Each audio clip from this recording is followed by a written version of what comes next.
लोगों की जिंदगियां संवारने के लिए बनाई है, लोगों की जिंदगियां बदलने के लिए बनाई है। और मैं एसलीपीएस का एमडी नहीं हूं, ये सोच के बाजार में मत जाया करो तुम इस कंपनी के मालिक हो, जनता इस कंपनी की मालिक है, ये सोच के बाजार में जाया करो। तो आप सभी का हिंदुस्तान के डायरेक्ट सेलिंग के इस महा इंटरव्यू में मैं बहुत बहुत स्वागत करता हूं।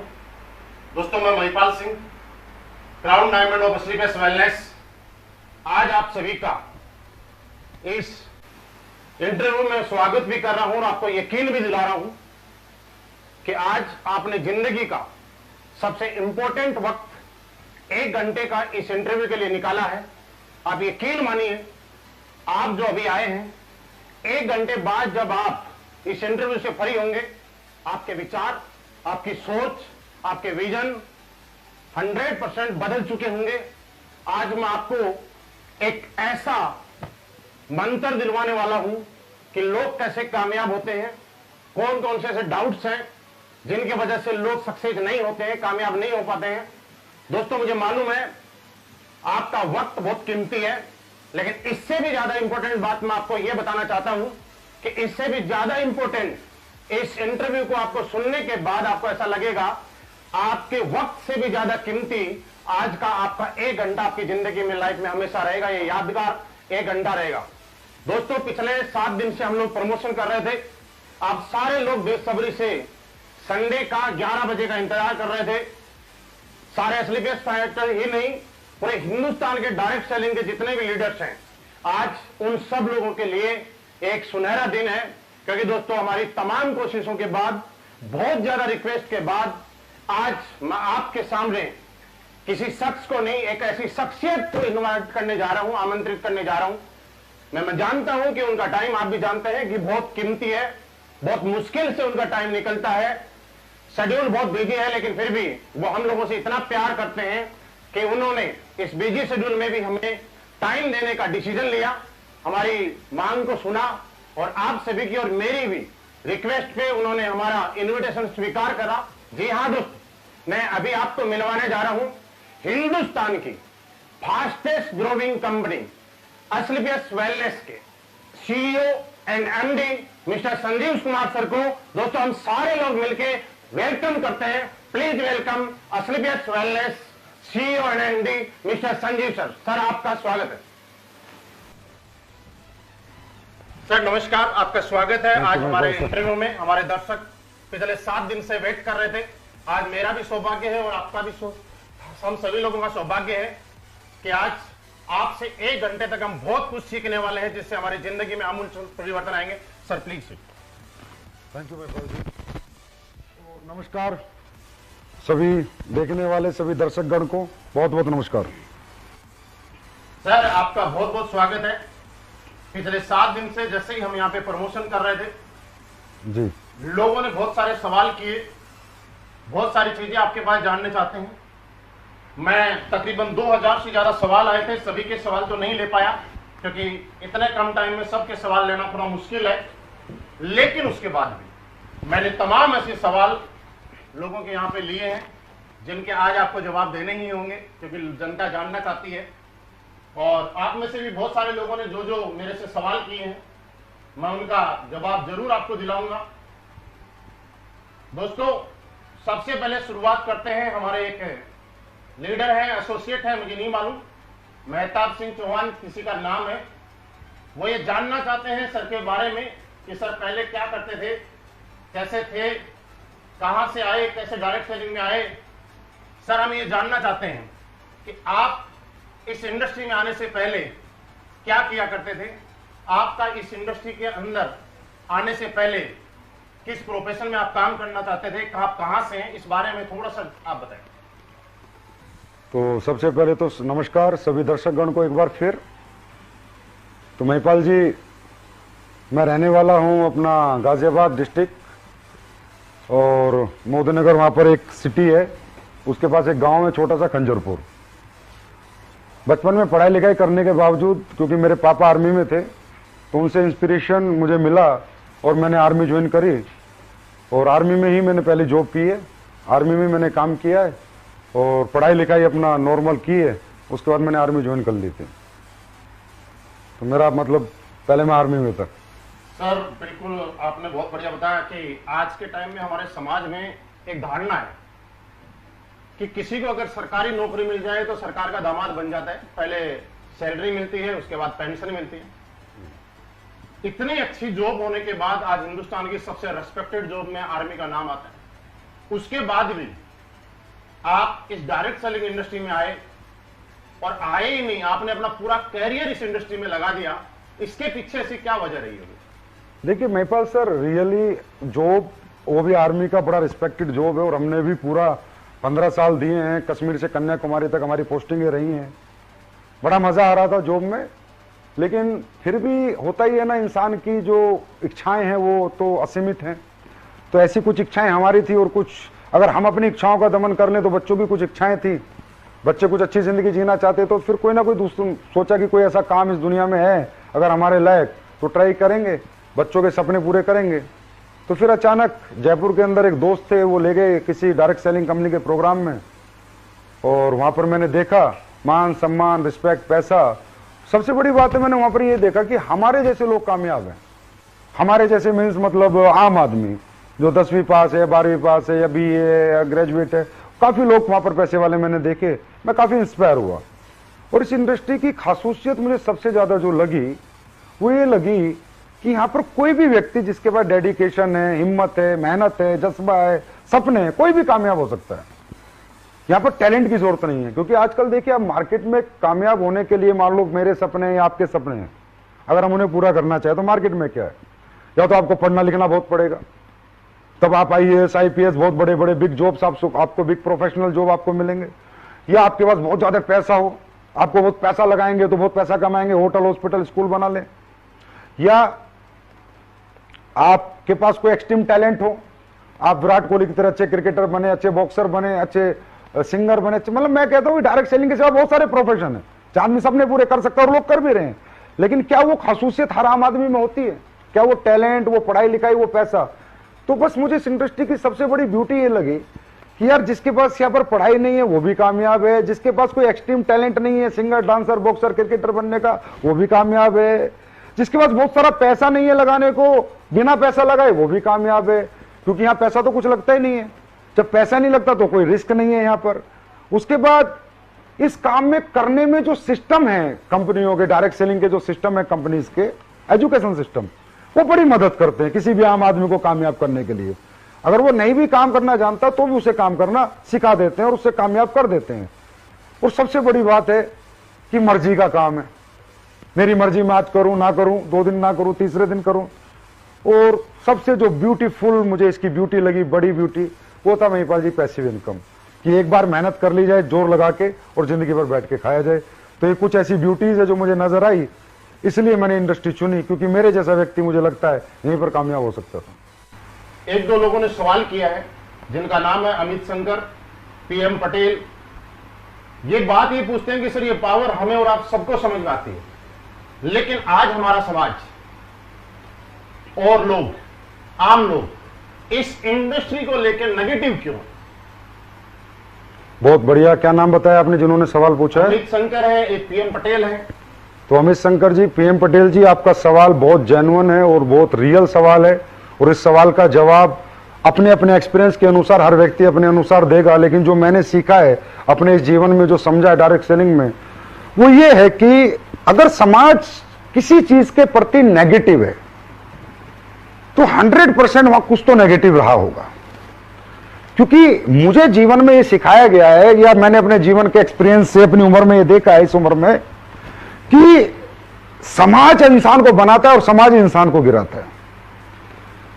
अगर समाज किसी सरकार के प्रति पॉजिटिव है तो वहां सरकार बना देता है, और समाज अगर किसी सरकार के प्रति नेगेटिव है तो सरकार को गिरा देता है।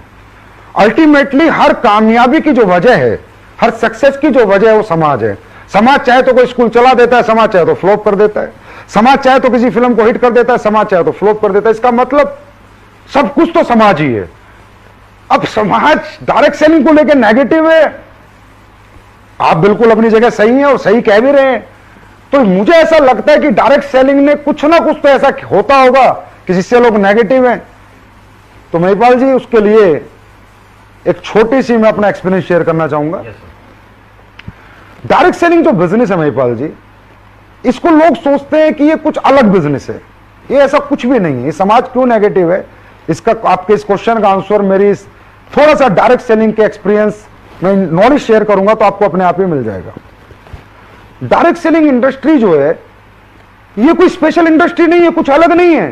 ये बेचने का एक तरीका है, एडवांस वर्जन ऑफ सेलिंग। जैसे दुनिया में पहले कैसे बिकता था, एक आदमी दुकान खोलता था, सुबह आता था, अभी भी खोलते हैं, 12 घंटे अपनी दुकान के अंदर आके माल बेच के निकल जाता था। उसी गली उसी मोहल्ले में बिकता था जहां उसकी दुकान थी। फिर किसी व्यक्ति ने एक एडवांस आइडिया, एडवांस वर्जन लाया फ्रेंचाइजी कॉन्सेप्ट का। फ्रेंचाइजी कॉन्सेप्ट, फ्रेंचाइजियां खोल खोल के एक आदमी ने एक जगह से पूरी दुनिया में फ्रेंचाइजियां खोल दी। पूरी दुनिया में फ्रेंचाइजियां खोल दी तो उसका माल एक जगह बैठ के पूरी दुनिया में बिकने लगा। फिर एक आदमी आइडिया लाया कि यार मैन टू मैन सेलिंग भी हो सकती है, मैन टू मैन भी आदमी प्रोडक्ट बेच सकता है, मैन टू मैन भी आदमी चीजों को प्रमोट कर सकता है। तो इसे कहते हैं direct selling, man to man selling. तो ये जो मैन टू मैन सेलिंग है, इसका वर्जन है, इसका स्वरूप है डायरेक्ट सेलिंग। अब जिस आदमी ने बनाया, उसने किस लिए बनाया था? उसने महिपाल जी इसलिए बनाया था, प्रोडक्ट की वजह से बनाया था। प्रोडक्ट बेचने के लिए बनाया था, कुछ ऐसे करने के लिए नहीं बनाया कि भाई कुछ भी बेचो, हवा बेचो। क्योंकि फ्रेंचाइजी से क्या बिकता है? प्रोडक्ट। दुकान से क्या बिकता है? प्रोडक्ट। डायरेक्ट सेलिंग में क्या बिकता है? प्रोडक्ट। तो उसने एक इंडस्ट्री बनाई कि जहां पर एक आदमी एक प्रोडक्ट खरीदेगा, अगर उसको प्रोडक्ट अच्छा लगेगा तो उसको शेयर करेगा, ना कि बेचेगा। क्योंकि डायरेक्ट सेलिंग के अंदर सेल्समैन नहीं आते, एमबीए बीबीए करे हुए मार्केटिंग वाले लड़के नहीं आते। डायरेक्ट सेलिंग में समाज का एक आम आदमी आता है। एक बूढ़ा भी हो सकता है, एक मां भी हो सकती है, एक बहन भी हो सकती है, एक यंगस्टर भी हो सकता है। उसने कोई मार्केटिंग की स्टडी नहीं की, मार्केटिंग नहीं सीखी, उसे नहीं पता प्रोडक्ट कैसे बेचना है। तो डायरेक्ट सेलिंग जो बिजनेस बनाता, ये शेयरिंग बिजनेस बनाता, सेलिंग बिजनेस नहीं बनाता कि आप कोई प्रोडक्ट खरीदें, अगर आपको अच्छे रिजल्ट आए तो आप उसको शेयर करें। अब उसके बाद ये बिजनेस पिछले 100 साल से पूरे वर्ल्ड के अंदर है। हिंदुस्तान में 96 और 98 में आया।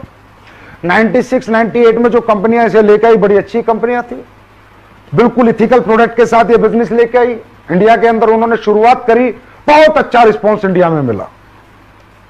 मतलब गांव गांव लोग डायरेक्ट सेलिंग में जुड़े। 96 में 98 की बात कर रहा हूं महिपाल जी। अब जब ये रिस्पॉन्स उन कंपनियों को मिला तो ऐसा लगा कि हाँ, हिंदुस्तान के अंदर बहुत बड़ा पोटेंशियल है इस इंडस्ट्री का और बहुत लोगों को एम्प्लॉयमेंट मिलेगा। लेकिन आपको पता है कि हर असली चीज के साथ एक नकली चीज साथ में आती है। हर ओरिजिनल के साथ डुप्लीकेट वर्जन जरूर आता ही आता है। तो जो ओरिजिनल स्वरूप वो लोग लेके आए कंपनी में, अगर आपको वो नाम नहीं लेना चाहूंगा, 2 कंपनी इंडिया की थी, एक इंडिया की एक बाहर की, जिन्होंने इथिकल डायरेक्ट सेलिंग को जन्म दिया अच्छे प्रोडक्ट के साथ। अब जब लोगों ने देखा कि इन कंपनियों की इतना पोटेंशियल है, इन कंपनियों में इतने लोग जुड़ने लग गए, एकदम आतंक मच गया, क्या धंधा आ गया, पैसे कमाने का धंधा आ गया। तो फिर डुप्लीकेट लोग मार्केट में आए और डुप्लीकेट लोगों ने एक चीज देखी, एक उन्होंने आइडिया लिया या कह सकते हो मार्केट का सर्वे किया कि हिंदुस्तान में तो पैसा कमाने का तरीका दे दो तो ही लोग जुड़ जाते हैं। तो उन लोगों ने क्या किया, उन लोगों ने कुछ कंपनियों से सीखा। जैसे एक बाहर की एक कंपनी आई थी, गद्दा बेचती थी, 80,000 का गद्दा 2001-2 में। तो हमारे इंडिया के लोगों ने कहा, जो इंडिया के जो डायरेक्टर बने, बाद में कंपनियां बनी, कि 80,000 का गद्दा बिक जाता है 2001 में, उस मंदे जमाने में, तो इसका मतलब हिंदुस्तान में लोग कुछ भी खरीद सकते हैं। क्योंकि हिंदुस्तान की एक मजबूरी है, हिंदुस्तान में अनएम्प्लॉयमेंट बहुत है, एक बात, और हिंदुस्तान इमोशनल कंट्री है, यहां रिलेशन बिकते हैं, रिश्ते बिकते हैं, प्रोडक्ट नहीं बिकते। तो उन लोगों ने क्या किया, जो इथिकल डायरेक्ट सेलिंग शुरू हुई थी, अच्छे प्रोडक्ट बेच के अच्छे पैसे कमाने की शेयरिंग इंडस्ट्री जो शुरू हुई थी, उन्होंने उसको साइड हटाया और कुछ भी हवा ले आए। कोई ऑनलाइन कंप्यूटर एजुकेशन ले आया, कोई वेब स्पेस ले आया, कोई गद्दे ले आया, कोई कपड़े ले आया, ऐसे ऐसे प्रोडक्ट लेके आए जो किसी के काम के नहीं थे। और फिर उन्होंने लोगों के इमोशंस और रिलेशन की ताकत से उन्हें बेचा और कंपनियों ने पैसा बनाया, लीडरों ने भी पैसा बनाया। लेकिन वो पैसा कंपनियों लीडर बनाते गए, पर समाज का एक बहुत बड़े वर्ग को नेगेटिव करते गए। कैसे? फॉर एग्जाम्पल, आपने किसी ऐसी कंपनी में जुड़ गए जिसके product no need, no use, no worth के हैं, ना आपके काम के हैं, ना आपकी जरूरत के हैं। और कोई व्यक्ति आपको एक लालच देता है कि 2 बनाओगे तो इतने मिलेंगे, 4 बनाओगे तो इतने मिलेंगे, और आपने पैसे दे दिए।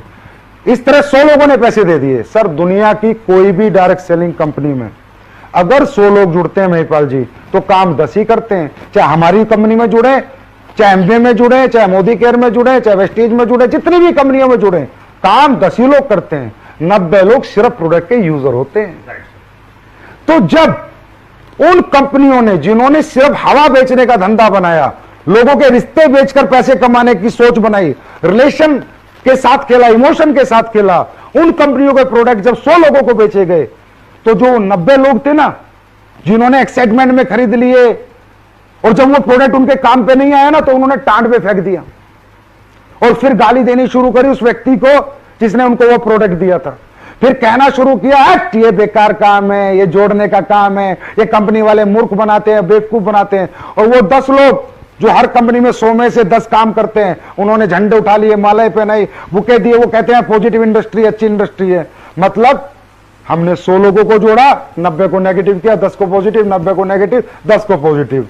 अल्टीमेटली इन कंपनियों की वजह से, जिनके प्रोडक्ट लोगों की जरूरत के नहीं है, जिनके लोगों की नीड के नहीं है, और लोगों को जो लालच देखकर अपने साथ जोड़ लेते हैं, और फिर वो लोग काम तो करते नहीं है और प्रोडक्ट उनके काम का नहीं होता, तो वो जो वर्ग है समाज का, वो बहुत नेगेटिव है इस बात को लेके। तो असली जो नेगेटिविटी है वो यहां से शुरू हुई। मतलब हम ये समझ पा रहे हैं कि डायरेक्ट सेलिंग का जो स्वरूप था वो कुछ और था, लेकिन हिंदुस्तान के लोग इमोशनल हैं, हिंदुस्तान के लोग अपनों पे भरोसा करते हैं। यहाँ पे प्रोडक्ट नहीं बिकते, फेस बिकता है, फेस वैल्यूज बिकती है। उसकी वजह से लोगों ने यहाँ के लोगों को यूज किया, और एक बहुत बड़ा तबका जो नेगेटिव हुआ, उसके पीछे लोग जिम्मेवार नहीं है, कहीं ना कहीं कोई कंपनी जिम्मेवार है। जैसे कि आपने देखा होगा, हिंदुस्तान में धनलक्ष्मी यंत्र, बजरंगबली यंत्र, शनि यंत्र, क्या क्या बिक जाता है। इमोशनल लोग हैं, समझ, बेचारे बहुत सीधे साधे लोग हैं। मामा भांजे के पास गया, भांजा खरीद लेता है, चाचा भतीजे के पास गया, भतीजा खरीद लेता है, वो उसे खरीदता है सर, उसकी विश्वास को, उसके यकीन को खरीदता है, उस रिश्ते को खरीदता है, प्रोडक्ट को नहीं खरीदता। और ये जो कंपनियां हैं जो गलत तरह के प्रोडक्ट लेके आई थी, इन्हें कहते हैं नेगेटिव प्रोडक्ट। अभी नेगेटिव प्रोडक्ट की एक लिस्ट है, वो नेगेटिव प्रोडक्ट लेके आई थी, उन्होंने रिश्तों से खेला, और इस तरह क्या हुआ कि 100 लोग अगर किसी कंपनी में जुड़े तो 90 नेगेटिव हैं। और सर, ये 20 साल से ये काम चल रहा है, तो आप ये मान लीजिए कि समाज का हर एक आदमी किसी ना किसी कंपनी का जला हुआ है। हाँ, ये बात सही है कि डायरेक्ट सेलिंग के बारे में हम लोग किसी को बात करते हैं, तो जब लोगों से बात होती है तो वो लोग बोलते हैं कि दूध का जला छाछ भी फूंक फूंक के पीता है, लेकिन यहाँ तो छाछ के जले हुए बैठे हैं, वो क्या फूंक के पिए। लेकिन आगे मैं बात बढ़ाते हुए आपसे पूछना चाहूंगा, जैसा आप बोल रहे थे कि मार्केट नेगेटिव नहीं था, लोग समाज नेगेटिव नहीं था, कुछ नेगेटिव प्रोडक्ट्स थे जो no need, no worth, no use के थे, जिसकी वजह से मार्केट में नेगेटिविटी आई। तो अगर इतने नेगेटिव प्रोडक्ट हैं, तो फिर ऐसी कंपनियां मार्केट में क्यों चल रही है, वजह क्या है? अब ये बहुत अच्छा क्वेश्चन है। मुझसे भी कई लोग बोलते हैं कि सर, आप बात करते हो इन कंपनियों के बारे में, इस तरह से बताते हो कि इथिकल डायरेक्ट सेलिंग नहीं करते, लीगल नहीं है। सर, ये कंपनियां इसीलिए चल रही है क्योंकि जब तक दुनिया में रिश्ते चलते रहेंगे, बाप बेटे का रिश्ता खत्म नहीं होगा, भाई बहन का रिश्ता खत्म नहीं होगा, मामा भांजे का खत्म नहीं होगा, चाचा भतीजे का खत्म नहीं होगा, वो यकीन, वो विश्वास जब तक बना रहेगा, जब तक ये कंपनियां चलती रहेगी। दूसरी बात, जब भी इन कंपनियों में कोई आदमी पहली बार सेमिनार देखने जाता है, उसे क्या पता, वो तो देखता है स्टेज के ऊपर, अरे भाई ये करोड़पति, ये अरबपति, मोटिवेशन मिलता है उसे, कहता भाई मैं भी बन जाऊंगा, फिर वो पैसे दे देता है बेचारा वहां पर। उसे क्या पता कल तेरे साथ क्या होगा, तुझे मार्केट से रिस्पॉन्स मिलेगा या नहीं मिलेगा, उसे नहीं पता ना, मार्केट से कल रिस्पॉन्स मिलेगा या नहीं मिलेगा, कल तेरे साथ क्या होगा। तो वो व्यक्ति वो उनके मोटिवेशन के जंजाल में फंस के वहां पर घुस जाता है, और पहली बार होता है। देखिए सर, मैं एक बात बताना चाहता हूं, और जितने लोग सुन रहे हैं इस बात को बड़ा ध्यान से सुने। जो भूखा आदमी होता है ना, यहां पर कौन आते हैं डायरेक्ट सेलिंग में, कौन आते हैं? Middle class, lower middle class, upper middle class, ये सब भूखे होते हैं, इनके पास सपने होते हैं।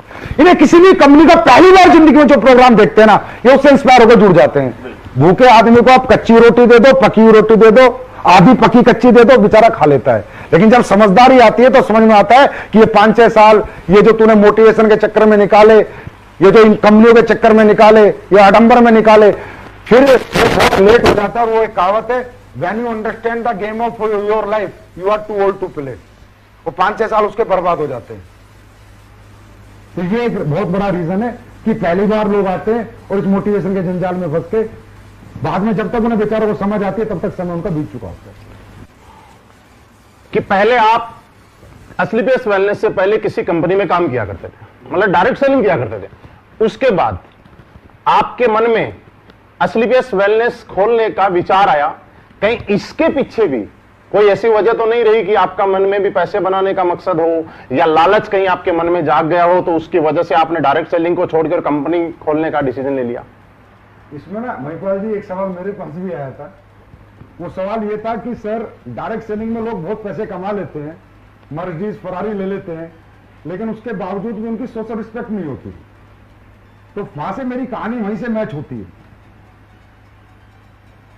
तो मैं उन लोगों को जवाब देना चाहता हूं, बिल्कुल सही बात है कि डायरेक्ट सेलिंग के लीडर की सोशल रिस्पेक्ट नहीं है, जबकि होनी चाहिए।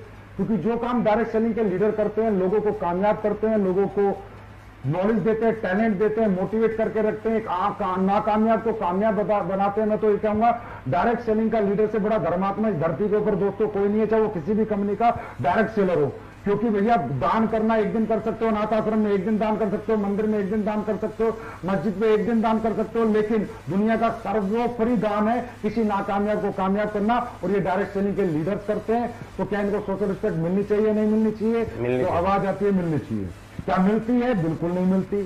फिर मैं वही कहूंगा क्यों नहीं मिलती। एक लड़के ने एक बिजनेस शुरू किया अपने गांव से। आदमी पहले कहां जाता है? रिश्तेदार और गांव वालों के पास जाता है जब भी किसी कंपनी में जुड़ता है। औरतों से ऐसा तो नहीं रोड चलते हुए किसी को प्लान दे देगा। अब जब वो उनके पास जाता है, वो उसकी भरोसे में बात मान के विश्वास करके पैसे दे देते हैं उसे, रिश्तेदार भी और सारे गांव वाले भी। अब अगर वो किसी गलत कंपनी के साथ ज्वाइन है, जिसने हवा बेची है, जो प्रोडक्ट के नाम पर पागल बना रही है, जो अपॉर्चुनिटी सेलिंग जो चलता है आज मार्केट में, अपॉर्चुनिटी सेलिंग, चलो मुझे अब तक ये समझ में what is the bloody opportunity selling. Opportunity selling होता क्या है? ये हवा कहां बिकती है? अगर ये हवा बिकती तो Reliance, Ambani, Tata, Birla, Apple, Samsung, LG ये क्यों नहीं बेच रहे? ये क्यों 24 घंटे प्रोडक्ट की आर&डी पे लगे रहते हैं? क्यों प्रोडक्ट पे फोकस करते हैं? रोज एडवांस वर्जन ऑफ प्रोडक्ट बनाते हैं, दिन रात मेहनत करते हैं, इतनी हजारों लाखों फैक्ट्रियां लगाते हैं। लेकिन डायरेक्ट सेलिंग की कुछ कंपनियों में बड़ा मजेदार एक डायलॉग है, अपॉर्चुनिटी सेलिंग। अरे भाई क्या होती है अपॉर्चुनिटी सेलिंग? मुझे आज तक समझ नहीं आया। तो वो अपॉर्चुनिटी सेलिंग वाली कंपनियों में जो बच्चा फंस जाता है, फिर वो अपने गांव को जोड़ देता है, अपने रिश्तेदारों को जोड़ देता है, वो 100 लोगों को जोड़ता है महिपाल जी, वो 10 लोग काम करते हैं, 90 लोग नेगेटिव हो जाते हैं। अब जब वो बच्चा BMW फरारी लेके आता है और अपने मामा के घर के आगे से निकलता है ना, तो सगा मामा बोलता है भांजे नहीं मिला था लूटने के लिए। सगी बुआ बोलती है भतीजे मुझे 15,000 डुबो के, 20,000 डुबो के, 10,000 डुबो के, 500 रुपए कमा के, 1,000 रुपए कमा के तूने मेरा नुकसान करना था। ये गाड़ी है ना, तूने मेहनत से नहीं ली, लोगों को लूट कर ली है। और रियली वो कंपनियां उनके प्रोडक्ट जो इस तरह के बेचती हैं, वो रियली लोगों के रिश्तों से खिलवाड़ करके लोगों को लूट रही है। अब ये बताइए, जब साला रिश्तेदार ही हमारे खिलाफ हो गए, जब हमारे गांव के हमारे खिलाफ हो गए, तो भाई साहब सोशल रिस्पेक्ट करेगा कौन? इसका एक ही कारण है, हवा बेचना, अपॉर्चुनिटी सेलिंग। जो भी लोग अपॉर्चुनिटी सेलिंग करेंगे उनको कभी मार्केट में सोशल रिस्पेक्ट ना मिलती थी ना मिलेगी, ये मैं गारंटी देता हूं। और जो लोग ईमानदारी से अच्छे प्रोडक्ट बेच रहे हैं, जिनके प्रोडक्ट में रिजल्ट है, प्रोडक्ट गरीब आदमी के काम आ रहे हैं, गरीब आदमी रो नहीं रहा पैसे देके, पैसे लगा के उसकी आत्मा उसे बद्दुआ नहीं दे रही, उसकी आत्मा दुआ दे रही है, उनकी मैं बताता हूं महिपाल जी, इतिहास रचा एसलीपीएस वेलनेस के फाइटर्स ने, लीडर्स ने। और सबको बताता हूं, अभी देख लेना 15 अगस्त आ रहा है, हमारे फाइटरों को लोग झंडा फहराने के लिए बुलाते हैं, लीडर्स को। Yes sir. ये है सोशल रिस्पेक्ट।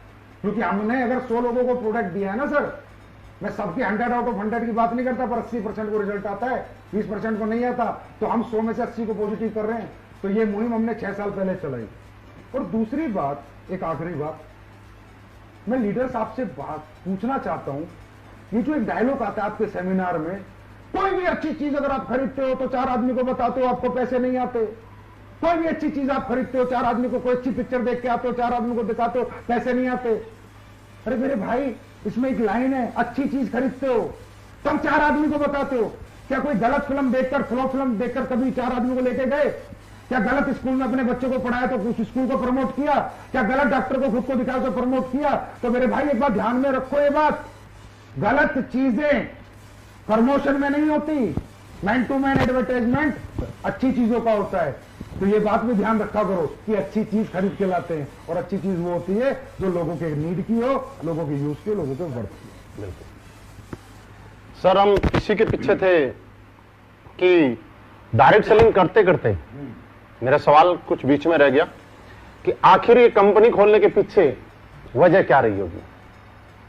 महिपाल जी, डायरेक्ट सेलिंग करते करते मेरी अच्छी खासी टीम थी जिस भी कंपनी में मैं काम करता था, लेकिन मैंने पैसे कमाए थे, मैंने गाड़ी भी ली, मैंने बंगला भी लिया, मेरे पास अचीवमेंट भी थी, क्योंकि समझ सकते हो तो मैं एक्स्ट्राऑर्डिनरी टैलेंट नहीं कहूंगा, मेहनत है मेरी। लेकिन जो लोग मेरे साथ थे ना, उनका सक्सेस रेशियो बहुत कम था। मान लो मेरे पास 20,000 लोग थे ना, तो उसमें मात्र 20 ही आदमी पैसे कमा रहे थे। ओके। तो जब नीचे वाले बच्चे पैसे नहीं कमा रहे थे और उनकी हाल लगती थी ना, कोई कमरा लेके कहीं पड़ा है, कोई कमरा ले, एक लड़का था, मैं नाम नहीं बताऊंगा, तो उस लड़के ने मुझे फोन किया कि गुरुजी मैं कमरा लेके रहता हूं और जो मैं प्रोडक्ट बेचता हूं लोग मेरे मुंह पे फेंक के चले जाते हैं और मेरे को 5 साल हो गए, मैं अभी तक कुछ नहीं कमा पाया। तो वो चीज मुझे दर्द दिया, एक बात। दूसरी बात, जिन लोगों को मैंने प्रोडक्ट बेचे थे, जहां भी मैं काम करता था, मैंने बीमेल में बहुत बेचे थे, तो जिन लोगों ने मुझसे बीमेल, उनमें चाचा, फूफा, मामा, रिश्तेदार, साला, साली बहुत लोग थे। तो जब उनकी 4 साल हुए और पैसा लेने गए, 60,000 उन्होंने जमा किया तो उन्हें 30,000 रुपए मिले। 60,000 के 30,000? 30,000, क्योंकि नेगेटिव प्रोडक्ट था ये, मान लो आप। ऐसी पॉलिसियां थी जो किसी काम की नहीं थी, सिर्फ हवा बेची थी हमने। तो अब जब हम गाड़ी वाले बन गए, बनने वाले भी बन गए, तो जिस गली से निकलते हमारे रिश्तेदार बोलते हुए, हमें लूट के तूने गाड़ी ले ली, हमें बर्बाद करके हमारे 30,000 डुबो के, हरामजादे तू आज बंगले में घूम रहा है, अगर तुझे 1,000 रुपए चाहिए तो भीख मांग लेता। तो उन चीजों से मैं इतना निराश हो गया, इतना हताश हो गया। एक तो लोग नाकामयाब मेरे साथ, 20-30,000 लोग थे, उनमें बहुत कम कामयाब। एक जो मैंने कमाया, तो नाम नहीं कमाया, सम्मान नहीं कमाया, पैसा आया, लेकिन सोशल रिस्पेक्ट मेरी गायब हो गई। ये सोच के महिपाल जी, आपको अगर मैं सही बताऊं तो मैंने तो काम ही छोड़ दिया था।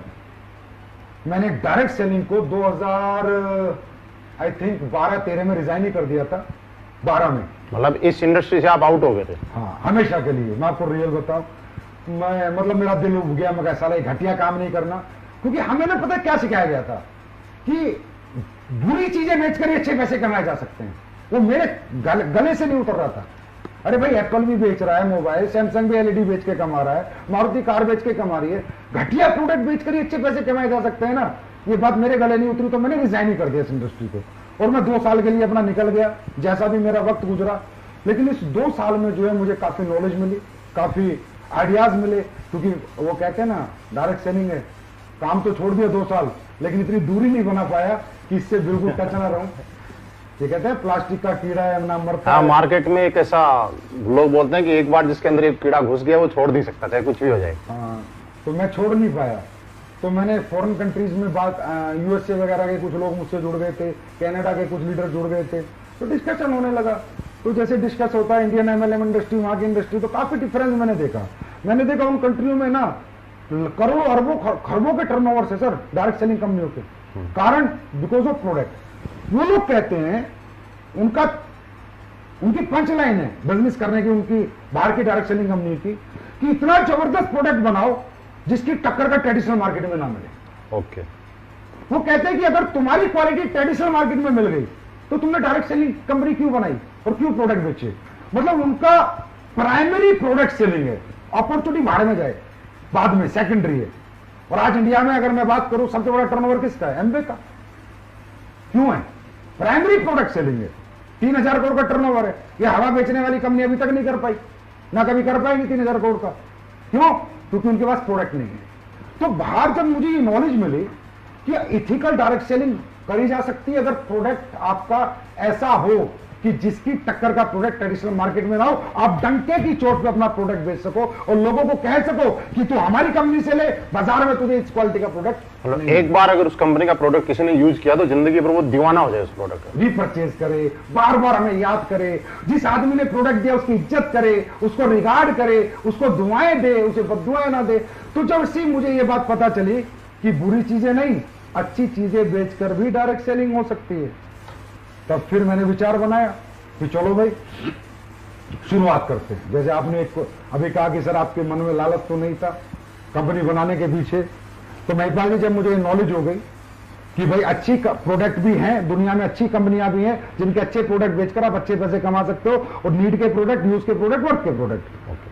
तो मैंने क्या किया, आकर कंपनियां सर्च करनी शुरू करी। फॉरेन कंपनी में तो मैं काम नहीं करना चाहता था, तो मैंने इंडियन कंपनी ज्यादातर सर्च करी कि चलो यार अच्छी कंपनी में काम करते हैं। बहुत अच्छी अच्छी कंपनी इंडिया में भी, ऐसी बात नहीं है।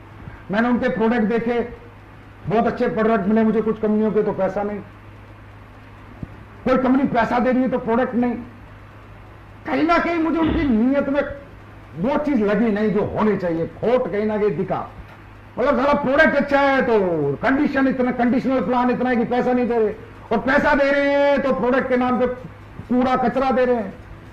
तो फिर मैं हताश हो गया। मतलब इंडिया की कोई कंपनी मैंने नहीं छोड़ी, कंपनियां बहुत अच्छी हैं, लेकिन मैं कह सकता हूं मेरे विचारों पे वो खरी नहीं उतरी। तो मैंने सारी कंपनी ट्राई करी है महिपाल जी, कोई छोड़ी नहीं। मैं नेटवर्किंग करना चाहता था, मैं कंपनी कभी नहीं खोलना चाहता था। ये बात मैं सबको बता रहा हूं, मैं कभी जिंदगी में कंपनी खोलना नहीं चाहता था, क्योंकि कंपनी खोलना एक नेटवर्कर का काम ही नहीं है। मैं एक मोटिवेटर था, एक ट्रेनर था, एक लीडर था।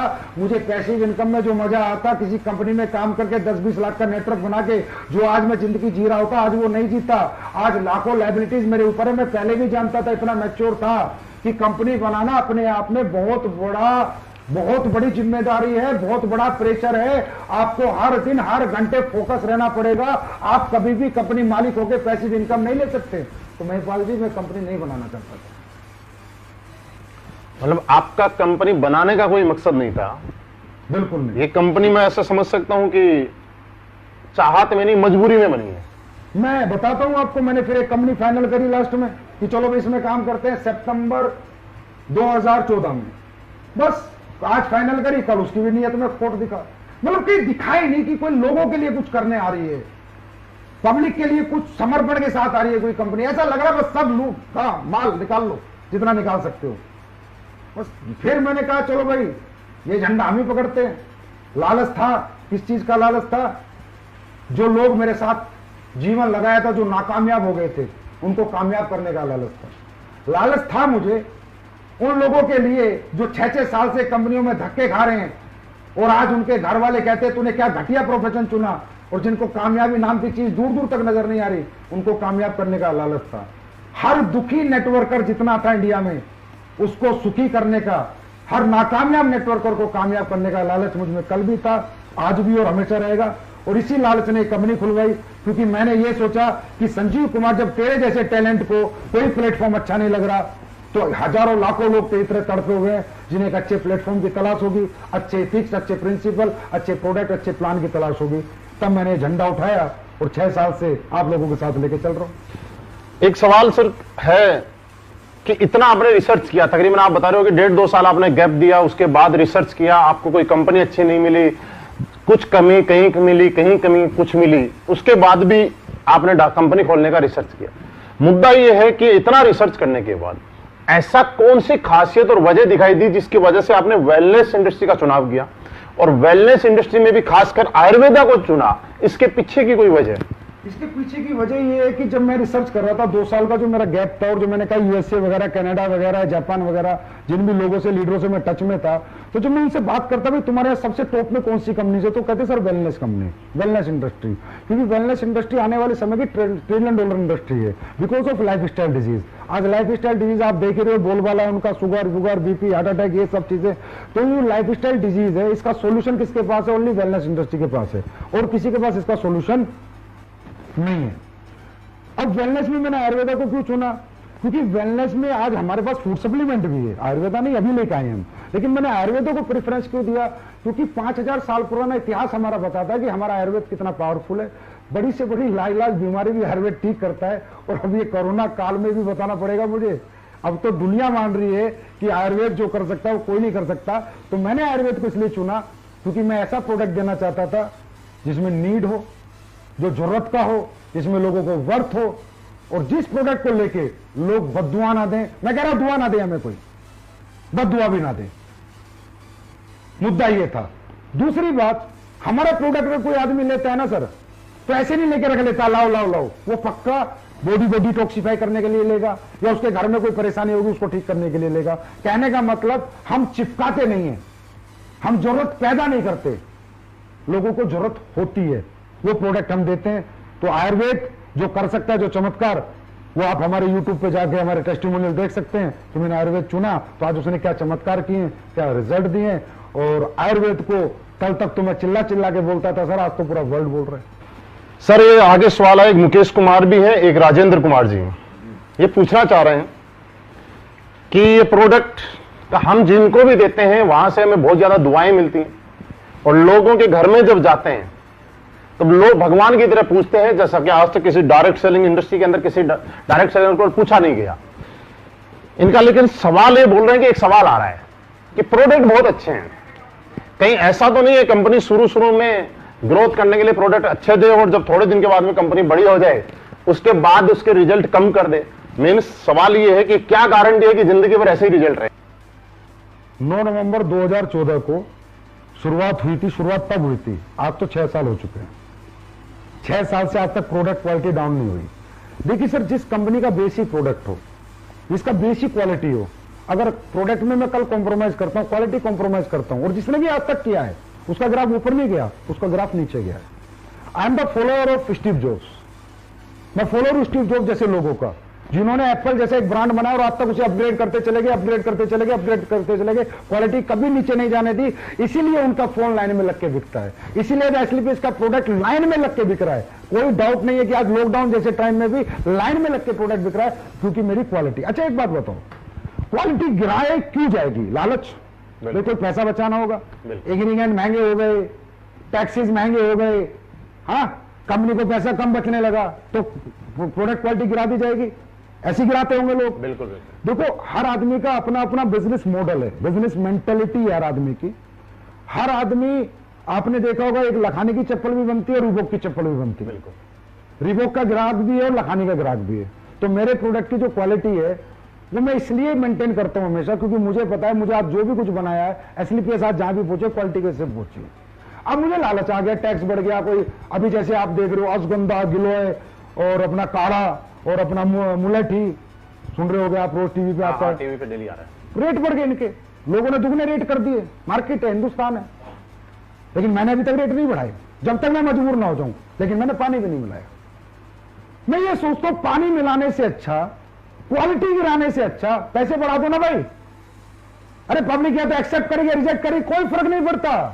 अब कई कंपनियों में नहीं पैसे मत बढ़ाओ, लीडर नाराज हो जाएंगे, लोग नाराज हो जाएंगे। अरे होने दो नाराज, क्या फर्क पड़ता है? कस्टमर सेटिस्फाइड है ना तो लीडर अपने आप सेटिस्फाइड है।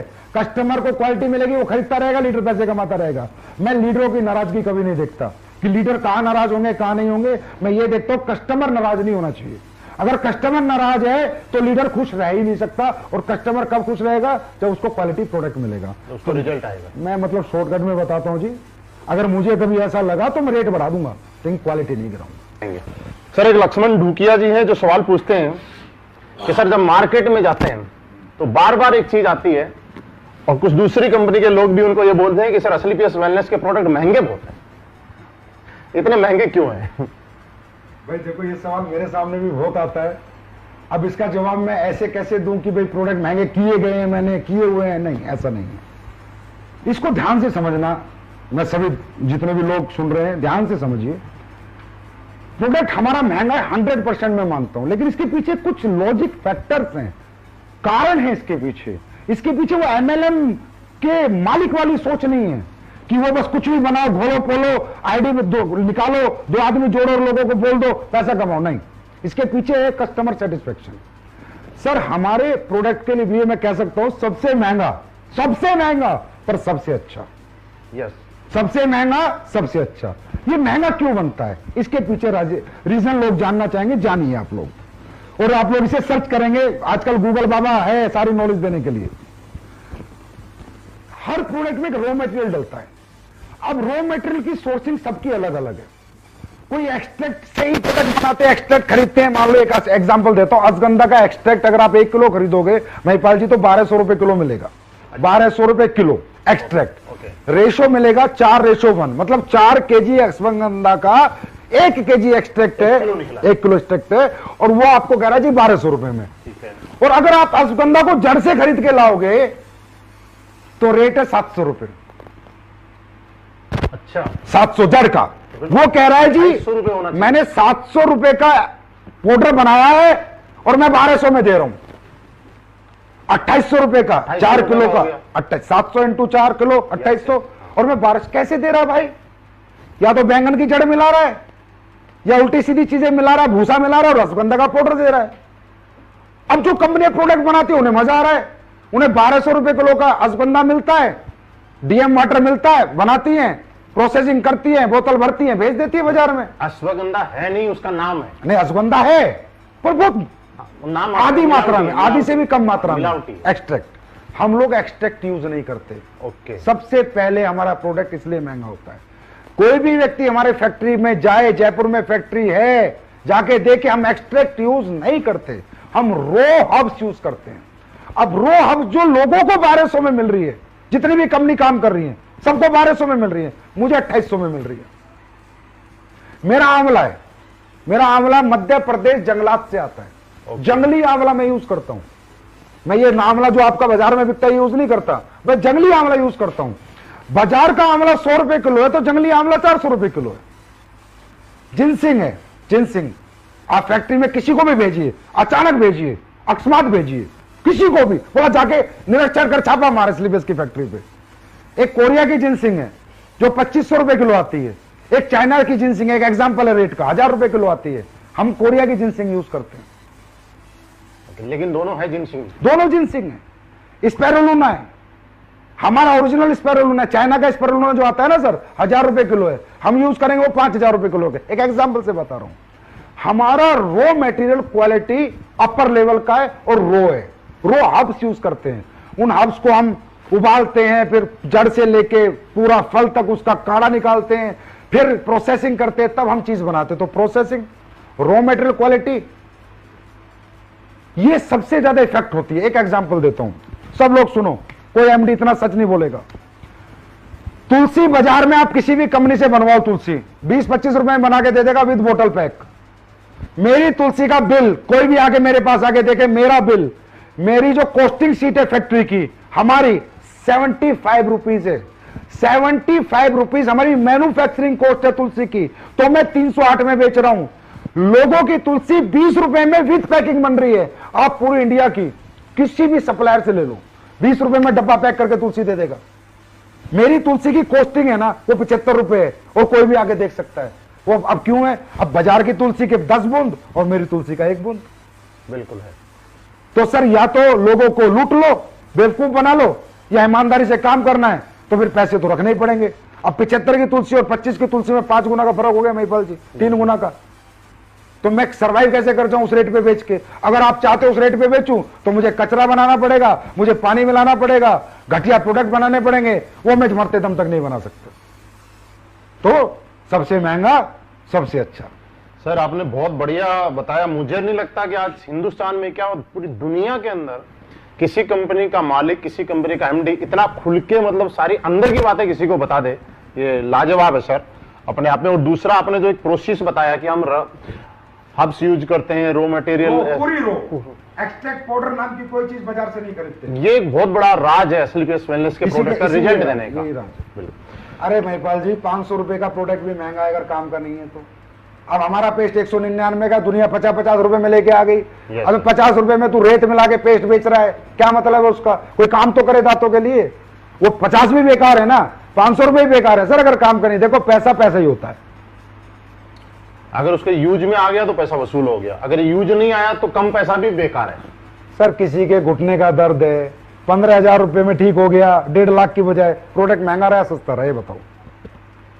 किसी का हार्ट का ब्लॉकेज खुल गया, 20,000 रुपए के हमारे प्रोडक्ट लेके, प्रोडक्ट महंगा रहा सस्ता रहा? बहुत सस्ता रहा। किसी का 90% लीवर खत्म है, वो हमारे प्रोडक्ट से लीवोडॉग से ठीक हो गया, प्रोडक्ट महंगा रहा सस्ता रहा? अगर देखा जाए तो दुनिया का सबसे सस्ता प्रोडक्ट है ना वो एसलीपीएस के पास है, जो लाखों का काम मात्र चंद रुपयों में लोगों का हो जाता है। तो दुनिया का सबसे अच्छा और लोगों के लिए सबसे सस्ता प्रोडक्ट अगर मैं कहूं तो एसलीपीएस के पास। सर एक मनीष महिला जी हैं जो ये पूछना चाह रहे हैं कि हम डॉक्टर्स नहीं है, ना हमारे पास डॉक्टरी का कोई लाइसेंस है, क्या बिना लाइसेंस के हम इस प्रोडक्ट को प्रमोट कर सकते हैं? बिल्कुल बेच सकते हो, धुआंधार बेच सकते हो। ओटीसी प्रोडक्ट होते हैं, ओवर टू काउंटर प्रोडक्ट दो तरह के होते हैं, प्रिस्क्रिप्शन ड्रग्स होती है, प्रिस्क्रिप्शन मेडिसिन होती है, ओटीसी होती है। जैसे वीको वज्रदंती बाजार में आप खरीदने जाओगे तो उस पर भी सेफ आयुर्वेदिक प्रोप्राइटरी मेडिसिन मिलेगा, जिसे हर परचून का दुकानदार बेच रहा है। अब परचून का दुकानदार डॉक्टर तो नहीं है।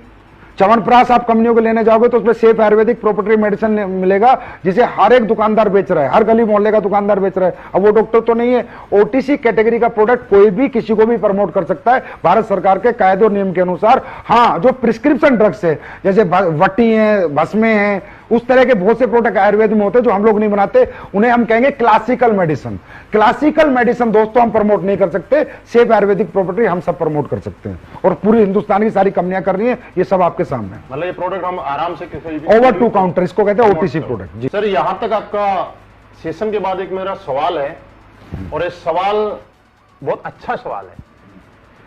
आज असलीपीएस वेलनेस का फाइटर, या मैं भी, हम किसी को भी अपने प्लान के बारे में जब बताते हैं तो सामने वाला ज्वाइन करे या ना करे, किसी को 5 साल का एक्सपीरियंस है, 10 साल का एक्सपीरियंस है, फिर भी एक चीज पे सल्यूट करके जाता है कि उस आदमी को सलाम करते हैं जिस आदमी ने प्लान बनाया है। मतलब लोग बहुत ज्यादा इंप्रेस हैं इस प्लान को, और वो एक चीज बोलते हैं कि ये प्लान नहीं है, ये हिंदुस्तान डायरेक्ट सेलिंग की कंपनियों का निचोड़ का एक प्लान है। मैं ये जानना चाहता हूं, इस प्लान का आइडिया आपके दिमाग में कैसे आया? भाई वही बात है, जिसने किया होगा कर्म उसको ही पता होंगे अपने धर्म। तो मैंने कर्म किए थे, डायरेक्ट सेलिंग की थी। मैं कोई वो तो नहीं हूं इंडस्ट्रियलिस्ट की आगे सीधा डायरेक्ट सेलिंग कंपनी खोल ली। तो जो दर्द, जो तकलीफें मुझे हुई थी, जैसे फॉर एग्जांपल हम लोग पैसे कमाते थे तो जितने आते थे उतने खर्चा हो जाता था। Yes, sir. 2-2 साल तक हमारे घर वाले पूछते थे भाई क्या कमाया, तो हम बोलते थे रुक जाओ बस आने वाला है। उस ना तो वो कभी आया ना हम कभी रुके, तो आखिर में घर वाले नेगेटिव हो जाते थे, परेशान हो जाते थे। क्योंकि देखो एक डायरेक्ट सेलर का खर्चा तो होता है, इसमें कोई डाउट नहीं है, खर्चा तो होता है। आपने दिवाली बोनस सुना है? हाँ, मतलब आदमी पूरी साल की तनख्वाह को इतनी वैल्यू नहीं देता जितनी दिवाली बोनस को देता है। बिल्कुल, बिल्कुल। और दिवाली बोनस से वो बच्चों की 100% गिफ्टें लेके आता है। घर में कुछ ना कुछ खुशियां आती हैं। बस यही मैंने सोचा कि एक जो हम सेल्स इंसेंटिव देते हैं यार, ये तो खर्चा हो जाए लोगों का, पर सेल्स परफॉर्मेंस बोनस बच जाए, लोगों का बोनस बच जाए। तो आज हमारी कंपनी में क्या है, 300 की टीम भी बनाता है ना तो 1.5-2 लाख घर दे देता है। तो आज हमारी कंपनी की ग्रोथ का कारण क्या है कि घर वाले बच्चों के साथ आ गए। वो कहते हैं अरे वाह बेटा, 6 महीने में तूने 2 लाख दे दिए, 6 महीने में 1.5 लाख दे दिए। और जहां हम काम करते थे सर, हम 2-2 साल 2 रुपए नहीं दे पाए। उल्टा हमारी तो बीवी ये कहती थी कि बर्बाद करने के लिए तूने काम शुरू किया है, क्योंकि हमने तो अपना फंड में निकाल के लगा दिया था। तो ये कारण है। दूसरा, अपने फैमिली ट्रिप वगैरह सर, वो देखे ऐसा है, वही बात है, जिसने कि कर्म वो जानता है तकलीफें। जब हम रात को काम करके 12 बजे आते थे तो खाना गरम बीवी देती थी, जब हम उठते थे बच्चे स्कूल चले जाते थे। तो कहीं ना कहीं फैमिली का बहुत बड़ा रोल होता है। अब हमें तो कंपनियां घुमा रही है, थाईलैंड जाओ, दुबई जाओ, स्विट्जरलैंड जाओ, फलानी जगह जाओ। अरे भाई, परिवार तो सबसे बड़ी ताकत है। जो हम हैं आज उन्हीं की वजह से, तो उन्हें भी तो घुमाना बनता है। तो देने को तो मैं 1 टिकट भी दे सकता था, लेकिन मैंने 4 टिकट दिए, बिकॉज एसलीपीएस फैमिली कंपनी। तो आज जब हमारे लोगों के माँ बाप घूम के आते हैं, 20 बच्चे घूम के आते हैं, तो उन लोगों को आते ही कहते हैं अरे भाई वाह क्या काम किया आपने। तो हमने सबको इसलिए घुमाया कि लोगों, उनकी बीवी और बच्चों को लगे कि तुम्हारा पिता या तुम्हारा पति रियली कोई दुनिया की नंबर 1 डायरेक्ट सेलिंग कंपनी में काम करता है, और ये काम सबको करना चाहिए। किसी ने सवाल पूछा है कि हम यहाँ पे करियर लगाना चाहते हैं, लेकिन ये जानना चाहते हैं कि क्या ये मैथमेटिकली कैलकुलेटेड है जिससे कि अपना करियर यहाँ पे लगाया जा सके। देखिए, बिल्कुल जिसने भी सवाल पूछा बहुत जेन्युइन सवाल है। अगर कंपनी को अगले 100 साल तक चलना है, 200 साल तक चलना है, 500 साल तक चलना है, तो सिर्फ फिगर से काम नहीं चलेगा। मैथमेटिकली कंपनी को 100% कैलकुलेट होना पड़ेगा।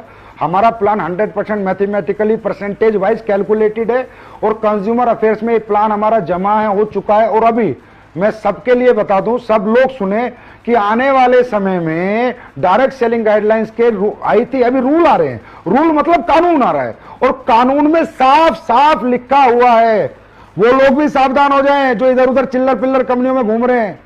साफ साफ लिखा है कि मैथमेटिकली कैलकुलेशन आपको रूल्स आने के बाद अपने पेपर्स जमा जब आप कराओगे तो आपको देना पड़ेगा, परसेंटेज वाइज आपको पैसा बांटना पड़ेगा। आप कुछ भी नहीं लिख के दे सकते 1000 रुपए का पेयर दे रहा हूं, 2000 का दे रहा हूं, 5000 यहां मिलेंगे, नहीं, मैथमेटिकली लाना पड़ेगा, क्योंकि ये तो रूल्स में है सर। और हमें आज एसलीपीएस एक ऐसा ब्रांड है जहां जिसकी तरफ सरकार भी इज्जत से देखती है कि हाँ अच्छे लोग अच्छा काम करते हैं, तो हम सरकार के खिलाफ भी काम नहीं कर सकते। तो तो सीधी सी बात है, सरकार ही मैथमेटिकली मांग रही है तो हमें मैथमेटिकली में आना है। हम आ चुके हैं और हमेशा रहेंगे भी। जिंदगी जीने में उतार चढ़ाव बहुत आते हैं, कभी चढ़ाव भी होता है, कभी उतार भी होता है, लेकिन वजह क्या है कि एसलीपीएस वेलनेस लास्ट 6 साल से एक एक्सपोनेंशियल ग्रोथ पे चल रही है। इसकी वजह कोई आप किस चीज को मानते हैं? इसकी वजह हम आपको मानते हैं। नहीं, ये तो सिर्फ आपका बड़प्पन है। इसकी वजह हम जनता को मानते हैं, जनता जनार्दन को मानते हैं, हाथ जोड़ के प्रणाम करते हैं। वो कस्टमर हमारे जो खुश हैं और वो लीडर जो हमारे खुश हैं और वो प्रोडक्ट हमारे जिन्होंने वो रिजल्ट दिए मार्केट में, जिससे आज ये इज्जत मान सम्मान आपका प्यार मिलता है और हर दिन हम आगे बढ़ते हैं। मेरे के मतलब रोंगटे खड़े हो रहे हैं बताते हुए कि जब लॉकडाउन शुरू हुआ था, जिस सेल पे हम थे पिछले हफ्ते हमने वो सेल क्रॉस कर दी। अब इसे क्या बताऊं मैं, अब कई बार तो मुझे भी समझ नहीं आता कि ये कैसे हो रहा है। लगता है महाकाल बाबा है, भगवान या अल्लाह खुदा गॉड वाहेगुरु कर रहे हैं और लोग कर रहे हैं।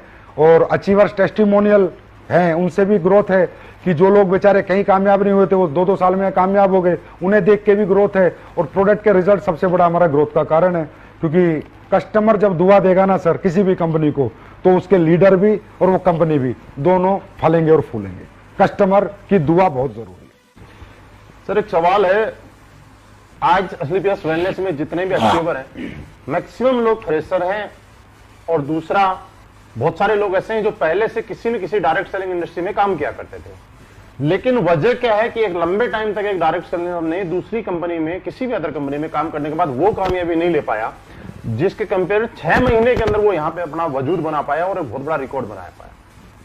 ऐसा क्या है? देखिए सबसे पहले तो किसी भी कंपनी में जो काम करते थे ना, मैं वो कहूंगा जो झोलर कंपनी है, जिनका मतलब हिसाब किताब ही हवा बेचने का है ना, उनके लिए लोग सावधान हो जाएं। भाई मैं एक बात कहता हूं, पैसे ही कमाने हैं ना तो किसी अच्छी कंपनी में काम कर लो भाई, हमारी में मत करो, किसी और में कर लो। अच्छे प्रोडक्ट बेचो यार, कम से कम ये तो सोचो तुम्हारा बाप सीने के 2 बटन खोल के बाजार में निकले कि मेरा बेटा BMW लेकर आया है तो दुनिया का भला करके लाया, मर्सिडीज लेकर आया दुनिया का भला करके लाया है।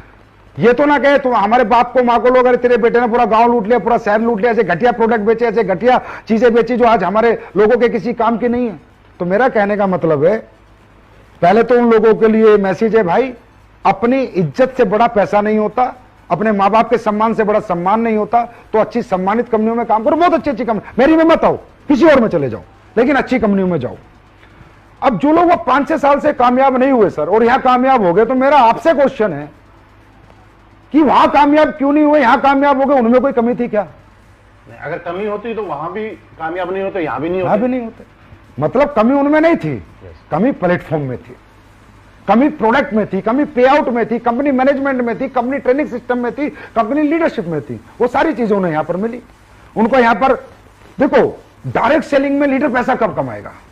जब कस्टमर उसके प्रोडक्ट को प्रमोट करेगा, ना कि नेटवर्कर।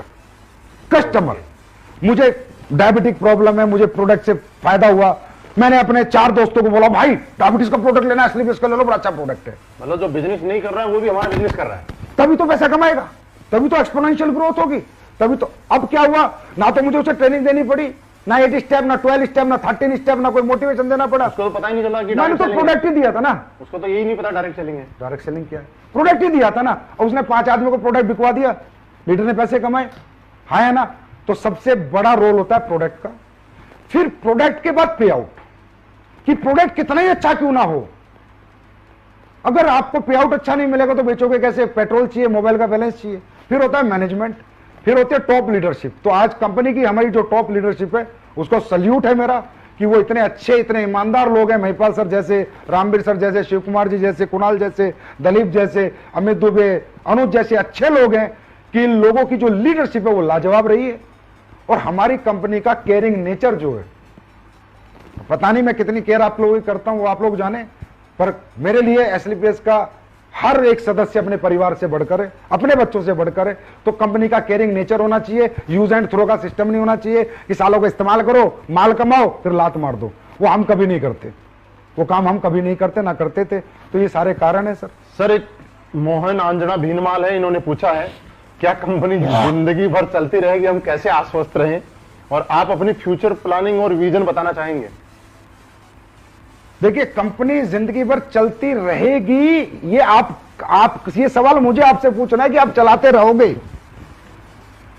आप लोग चलाते रहोगे तो चलती रहेगी भाई। कंपनी कभी बंद नहीं हो सकती, कभी भी बंद नहीं हो सकती। 2-3 कारण है महिपाल सर। नंबर एक कारण जब कंपनी का प्रोडक्ट बिकना बंद हो जाए तो क्या हमारा प्रोडक्ट बिकना बंद हो सकता है? सर इसकी डिमांड बढ़ेगी। क्लियर है? लॉकडाउन में टर्नओवर ज्यादा हो रहा है तो आगे तो बढ़ना ही है। क्लियर है? टॉप के प्रोडक्ट है, आज लॉकडाउन में तो हमने रिकॉर्ड तोड़ दिए। बिल्कुल। ठीक है। उसके बाद गवर्नमेंट के टैक्सेस खाएंगे, गवर्नमेंट बैन करेगी, तो गवर्नमेंट के टैक्सेस एसलीपीएस के जिसका दिल करे, अगर कोई हमारी कंपनी में सीए सीएस हो, जाइए भैया ऑनलाइन देखिए हम टीडीएस टाइम से देते हैं नहीं देते, जीएसटी देते हैं नहीं देते, क्या गवर्नमेंट का 5 पैसा हमने रखा है। बड़े बड़े अच्छे प्रोफेशनल लोग हमारी कंपनी में ज्वाइन है, खुद जाके चेक कीजिए। अगर गलत मिलते हैं सर आप फोन करके बताइए, संजीव कुमार सर आप झूठ बोलते हो कैमरे के सामने बैठ के। एक भी रुपया गवर्नमेंट का आज तक मैंने नहीं रखा, पहले देता हूं 2 दिन पहले, तो गवर्नमेंट का पैसा नहीं रखूंगा तो गवर्नमेंट मुझे कभी डिस्टर्ब नहीं करेगी। जो डायरेक्ट सेलिंग के रूल्स हैं वो सारे हमारी कंपनी में फॉलो होते हैं, इसलिए हमारी कंपनी थोड़ी स्ट्रिक्ट है। आपने देखा होगा केवाईसी प्रोसेस, ये प्रोसेस, वो प्रोसेस, ज्वाइनिंग प्रोसेस सब स्ट्रिक्ट है। क्यों? पूरे 100% रूल फॉलो करते हैं गवर्नमेंट का, कंज्यूमर अफेयर्स का। अपग्रेडेशन कंपनी का टाइम टू टाइम करते हैं। और भैया अगर कंपनी को जाना ही होता तो कंपनी इतनी बड़ी बड़ी मैन्युफैक्चरिंग यूनिट क्यों लगाती है? मैंने पहली जो यूनिट बनाई थी उसमें लगाए थे मेरे ख्याल 12 करोड़, फिर अभी जो यूनिट बनाई है उसमें लगाए 7-8 करोड़, और अब एक यूनिट आपकी और बन रही है जो 50 करोड़ की बन रही है, जो इस साल बन के तैयार होगी। 50 करोड़ 50 करोड़ महिपाल जी जयपुर में बन रही है। मतलब आप ये देखिए 2200 9 दूनी 18,000 1 लाख स्क्वायर फीट की, 1-1.5 लाख स्क्वायर फीट की फैक्ट्री बन रही है बड़ी। इस फैक्ट्री को हम बना रहे हैं बाहर की कंट्रीज के लिए। बाहर की कंट्रीज में जो हमारा प्रोडक्ट जाएगा, क्योंकि वहां पैकेजिंग के कई लफड़े हैं, तो पैकेजिंग अच्छी हो। तो कहीं ना कहीं आप ये मैसेज दे रहे हैं कि आने वाले टाइम में हम विदेशों में भी काम करेंगे। तो मैं 50 करोड़ रुपए की फैक्ट्री क्यों बना रहा हूं? इसलिए बना रहा हूं आके कोई भी आओ जयपुर में देखो, पहली छत डल चुकी है, दूसरी डलने वाली है अभी। कितनी बड़ी फैक्ट्री बना रहा हूं। तो अगर मैं 3 फैक्ट्री बना रहा हूं, अच्छा ये बताओ, ये 10-12 करोड़, ये 6 करोड़, ये 50 करोड़, ये 60-70 करोड़ रुपए थे, तो मैं प्लॉट खरीद लेता, फ्लैट बना लेता, गाड़ियां खरीद लेता, विदेशों में अपनी प्रॉपर्टी खरीद लेता। अगर मेरा विजन ही ना होता, मैं फ्यूचर ही ना देखता, मैं और कंपनियों की तरह, अब वो और कंपनियां बोलती हैं अपनी मैन्युफैक्चरिंग यूनिट लगाने का क्या मतलब है? अबे मतलब है ना, खर्चा करना पड़ता है, साला लगा के दिखाओ, इधर उधर से माल ले रहे हो, अपना कुछ है क्या? अपना कुछ ला के दिखाओ, अपना माल बना के दिखाओ, पैसा लगेगा। 70 करोड़ लगाया इधर, 70 करोड़ विदेशों में इन्वेस्ट कर देता संजीव कुमार, लेकिन नहीं, ये जनता की कंपनी है, मैंने जनता के लिए बनाई है, पब्लिक के लिए बनाई है, और हमेशा पब्लिक के लिए ये कंपनी जिंदाबाद रहेगी, और मैं ऐसे ही पैसे खर्चा करता रहूंगा। तो 3 यूनिट बनाई है, 70 करोड़ लगाए हैं, तो इसका मतलब फ्यूचर है, विजन है, चलना है, लोगों को कैरियर देना, भविष्य देना, इसलिए तो लगाए। कंपनी का ये मैनेजमेंट देखा आपने। और एक कंपनी बंद होने का एक सबसे बड़ा जो कारण होता है महिपाल जी, राज की बात है, अगर इधर उधर इल्लर पिल्लर कंपनी में काम करो तो उन डायरेक्टरों से जाके पूछ भी लेना कभी। एक आईडी आती है एक कंपनी में, मान लो 14,000 15,000 की, तो आईडी ना डिस्ट्रीब्यूशन होती है, टैक्स का पैसा टैक्स में, प्रोडक्ट का पैसा प्रोडक्ट में, कंपनी का पैसा कंपनी के प्रॉफिट में, कंपनी के प्रॉफिट में, लीडर का पैसा लीडर को, टूर का पैसा टूर को। जो कंपनी पब्लिक का पैसा खाने लग जाती है उसका बंद होना निश्चित है। और 99% ये झोलर कंपनी जितनी है 99% खाती हैं। जो आजकल के बच्चे खोल के बैठ रहे हैं ना, इनका यही काम है, क्योंकि पैसा आता बहुत है, बैंकों में बड़ा पैसा दिखता है, और ये कहते तो हमारा ही है, देना तो है ही नहीं। ऐसे नहीं होता, ऐसे ही ये कंपनियां चल नहीं पाती। अब जैसे मैं अपने बताता हूं, एसबीआई बैंक में मेरा अकाउंट नंबर में अगर कोई चेक कर सकते तो चेक कर लेना, कंपनी के टूर के पैसे हैं। आईसीआईसी बैंक में sales incentive, sale performance, government के टीडीएस के पैसे हैं। एक्सिस बैंक में मेरा पूरा जीएसटी का पैसा है, एक एग्जांपल बता रहा हूं, समझे। एचडीएफसी में मेरा प्रोडक्ट के वाले को पैसा जाता है, और कोटेक का जो अकाउंट है वो मेरा है, मेरा प्रॉफिट आता है। इस तरह हम डिस्ट्रीब्यूट कर देते हैं, आपके 100 एसपी आते ही ऐसे बांट देते हैं। हमारे पैसे पे हमारा हक होता है, उससे हम डेवलपमेंट करें, उससे हम फैक्ट्रियां बनाएं, लेकिन आपके पैसे को हम टच नहीं करते। जिसका दिल हो जब आके अकाउंट देख लेना, इतना ओपनली कोई बात नहीं करेगा। सर एक चीज है, किसी ने बार बार लिखी है कि आप स्टेज के माध्यम से, मीटिंग्स के माध्यम से कहते हैं हमारे इथिक्स है, वैल्यूज है, प्रिंसिपल है। मैं आज पब्लिक के लिए सामने ये जानना चाहता हूं कि आपके ऐसे कौन से इथिक्स हैं, वैल्यूज है, प्रिंसिपल है, बाकी लोगों से आपको अलग करते हैं, बाकी लोगों से अलग क्या माने? किस मूड में आए हो आज आप ये बताओ पहले। मैं सिर्फ लोगों के ही सवाल लेके आया हूं। सारे मतलब आप पूरी पोल पट्टी पे आ चुके हो आज तो। हाँ? मौका कभी कभी मिलता है। महिपाल जी, हमारे एथिक्स और वैल्यूज अलग हटके हैं, जो आज तक 20 साल 25 साल से जो त्रस्त रहे हैं नेटवर्कर, परेशान रहे हैं कंपनियों से, तकलीफें रही हैं ना, वो तकलीफें देखो हमने प्रोडक्ट से, पे आउट से दूर की हैं और अपने कुछ प्रिंसिपल से दूर किए हैं। जैसे मैं एक पहला प्रिंसिपल बताता हूं, आप कई कंपनियों में देखोगे पूरा स्ट्रक्चर का स्ट्रक्चर शिफ्ट हो जाता है एक सीनियर अपलाइन के कहने से। कंपनी का एक टॉप अपलाइन जिसका धंधा सबसे ज्यादा आता है, वो डायरेक्टर को आता है, जाके डराता है, ये बंदे का धंधा इधर कर दो। डायरेक्टर कहता है भाई साहब हाँ, क्योंकि तुम्हारे धंधा सबसे ज्यादा आता है, तुम्हारे सलूट हम कर देंगे। इधर ऐसा नहीं चलता। हमारी कंपनी में अगर आपने अपनी आईडी ग्रीन करा दी, इस पूरी पृथ्वी पर कोई ताकत नहीं है उस आईडी को डीएक्टिवेट करा दे बिना आपकी मर्जी के। आपका मर्जी नहीं, मेल नहीं चलती, आपका स्टैंप पेपर होता है, 100 रुपए का नोटरी होके आपका साइन मैच होता है कि ये आदमी जो एक्टिवेट करा रहा है यही है, कोई और है। एक आईडी की मैं ताकत बता रहा हूं, एक आईडी नहीं है, एक आदमी का फ्यूचर है सर, यहाँ कैरियर है। ऐसे तो कल को कोई भी लीडर घमंड में आके किसी को लड़ाई हो जाए तो किसी को भी बर्बाद कर देगा, तो वो बर्बाद हमारे यहाँ कोई लीडर किसी को नहीं कर सकता, कोई शिफ्टिंग नहीं कर सकता, क्रॉस लाइनिंग यहां पर नहीं होती। आपने भी देखा होगा, 4-5 साल से आप हमारे साथ हो, क्रॉस कितना ही बड़ा लीडर हो, कितना ही बड़ा बिजनेस दे रहा हो, मुझे कोई बिजनेस से लेना देना नहीं, बात है लोगों की जिंदगियों की। क्रॉस लाइनिंग नहीं होगी जब तक रियल, हाँ कोई ऐसा केस है कोई छोड़ छाड़ के चला गया, उसके लोग फिर आना चाहते हैं, वो एक अलग बात है, लेकिन अगर रियल इथिकल बंदा है उसके साथ कभी भी गलत नहीं होगा। हमारे यहाँ कोई रिन्यूअल फीस नहीं हुई, पहले दिन से कोई रिन्यूअल हमने नहीं लिए हमारे यहाँ पर। और तो छोड़ो सर, फ्रेंचाइजी लेने वाले लोग हैं ना, कोई सिक्योरिटी फीस नहीं लेते हम। अच्छा, हाँ जी। और फ्रेंचाइजी के एग्रीमेंट में ये लिखते हैं कि भाई तेरा प्रोडक्ट बिकता है तो ठीक, नहीं बिकता तो 1 साल बाद देके जा, पैसे लेके जा। 5 पैसा लायबिलिटी एसलीपीएस वेलनेस पे हिंदुस्तान में कोई नहीं कह सकता। ये हमारे एथिक्स हैं। हमारे एथिक्स हैं कि अगर आप हमारी कंपनी छोड़ के भी चले जाते हो तो भी हम आपको फोन करके आपका सारा बचा हुआ पैसा देते हैं।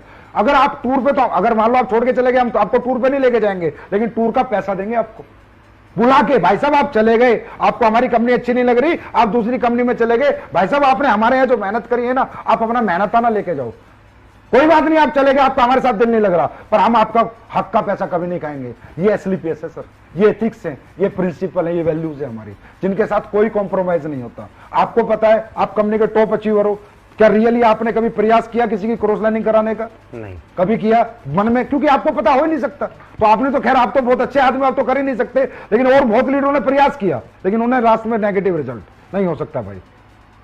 अगर किसी के 2 लाख चल गए और वो भैंस भी चराएगा ना, तो भी हमारे यहां से चेक जाता है।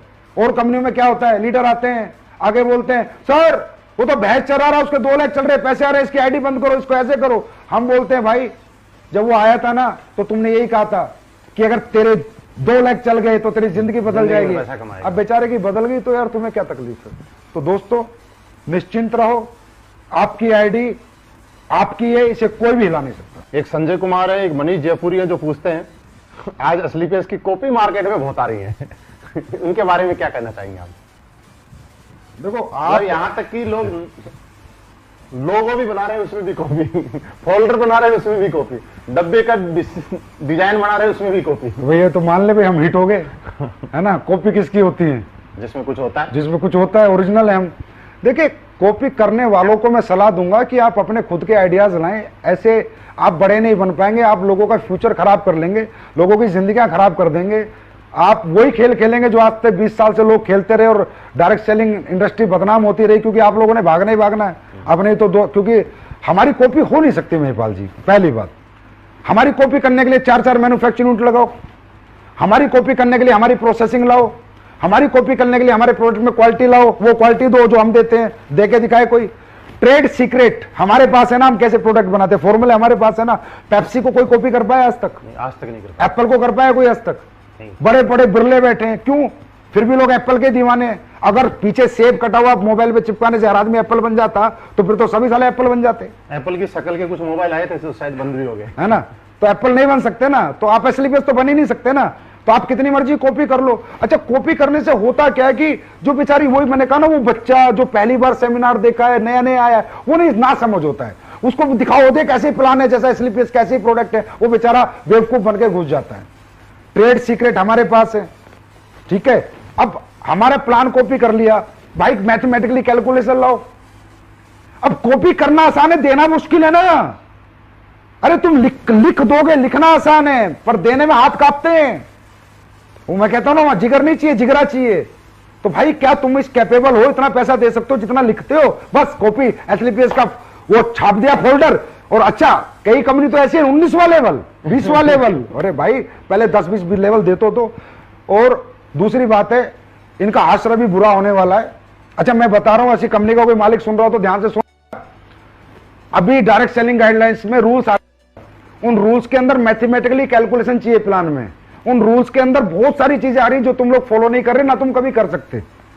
सही है, इसके लिए बहुत ज्यादा मैनेजमेंट, बहुत ज्यादा पैसा चाहिए। और अच्छी बात बताता हूं तुम लोगों को मेरे बच्चों, रूल्स के अंदर मैं पूरी ताकत लगा रहा हूं, 10 करोड़ की सिक्योरिटी डलवा रहा हूं कि जो भी नई एमएलएम कंपनी चल रही है सबको 10-10 करोड़ देने पड़ेंगे। मैं पूरी ताकत लगा रहा हूं, 10-5 तो डलवा दूंगा, तो उतना जुगाड़ रखना, तब जाके चला पाओगे। लोगों की जिंदगी बर्बाद मत करो। मतलब लोगों के लिए आप डर पैदा कर रहे हो। अरे सर मैं सच बता रहा हूं, रूल्स बन रहे हैं, उनमें सिक्योरिटी लग रही है।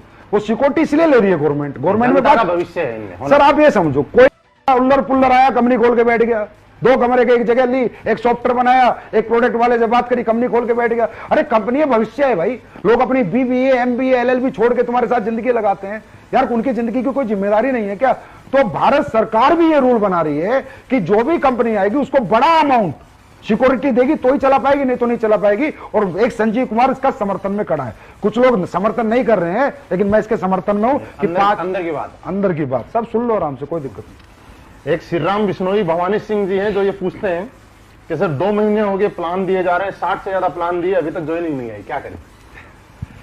देखिए सबसे पहले क्वेश्चन बहुत अच्छा है, और बेटा आपको ये समझना है कि 60 प्लान से ज्वाइनिंग नहीं आती। प्लान आपने दिए किसको है पहले तो ये देखो। 3 तरह की लिस्ट होती है मार्केट में, A क्लास, B क्लास और C क्लास। C क्लास वो लोग होते हैं जो एडजस्टमेंट सेटिस्फेक्शन के लोग होते हैं और जिन पे पैसा नहीं होता।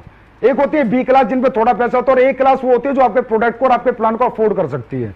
तो कैटेगरी ऑफ लिस्ट अपनी पहले सुधारो। आप उन लोगों को प्लान दो जिनकी जेब में पैसा है और जिन्हें प्रोडक्ट की जरूरत है। देखो आप जाकर रिक्शा वाले को प्लान दोगे, आप 60 क्या 600 प्लान दे दो, वो कहां से पैसे देगा? उसे ना जरूरत है ना उसकी जेब में पैसा है। तो पहले आप अपनी लिस्ट को फिल्टर करो। आप अपने ऐसे लोगों के पास जाओ जिनकी जेब में पैसा हो और जिन्हें जरूरत हो। दूसरा, आपका प्रेजेंटेशन परफेक्शन होना चाहिए, ऑब्जेक्शन के सॉल्यूशन आपको आने चाहिए, एजुकेशन आपके पास प्रॉपर होनी चाहिए। देखिए कोई भी आदमी अपना भविष्य उस आदमी के हाथ में नहीं देगा जिस आदमी को वो अपने से कमजोर आंकता हो।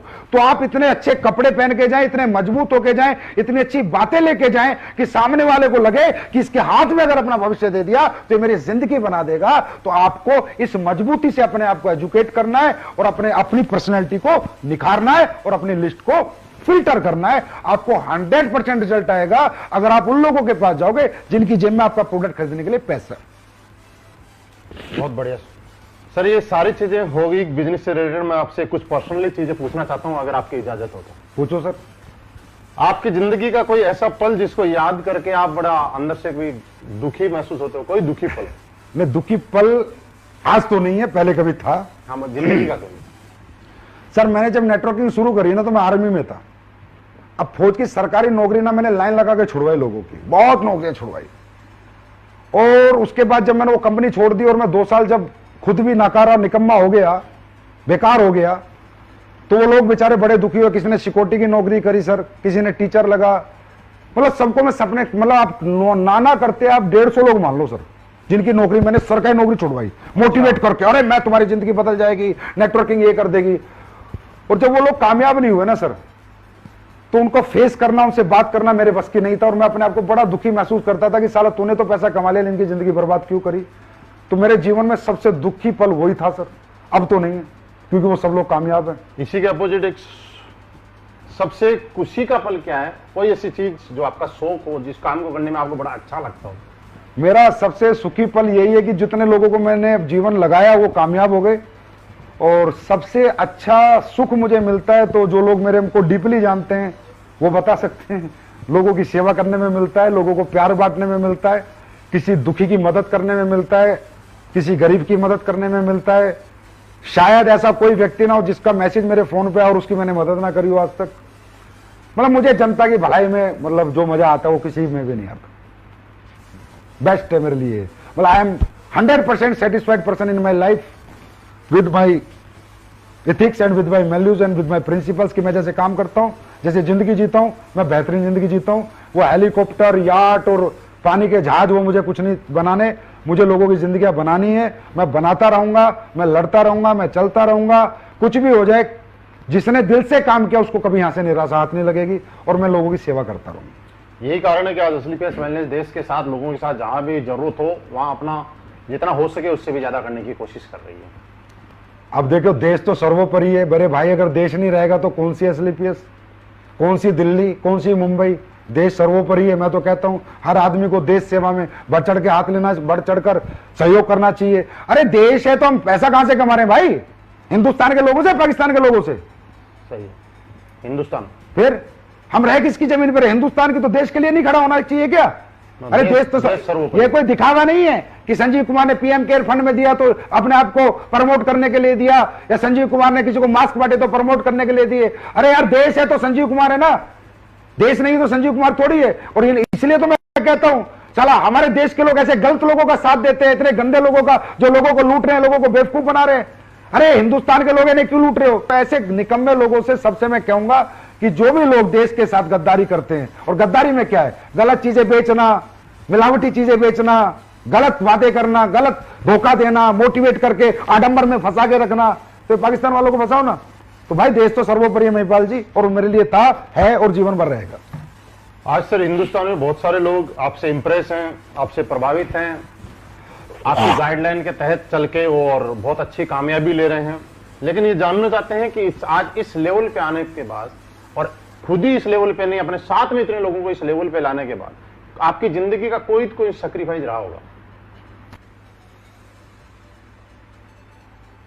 कुछ छोड़ दो, टाइम भी हो गया। मतलब ये खास सवाल है लोगों के लिए, क्योंकि लोग, हर आदमी के सपने हैं, आगे बढ़ना चाहते हैं। देखिए, वो जानना चाहते हैं कि कोई ऐसा सैक्रिफाइस जिसकी वजह से आज आप यहाँ पे अपने आप को मानते हैं। देखिए महिपाल जी, सैक्रिफाइस करे बिना आप सक्सेस नहीं हो सकते। बिल्कुल, सैक्रिफाइस बहुत इंपॉर्टेंट पार्ट होता है लाइफ का। मेरी लाइफ का सबसे बड़ा सैक्रिफाइस सर मेरा नहीं है, मेरे बीवी और बच्चों का है।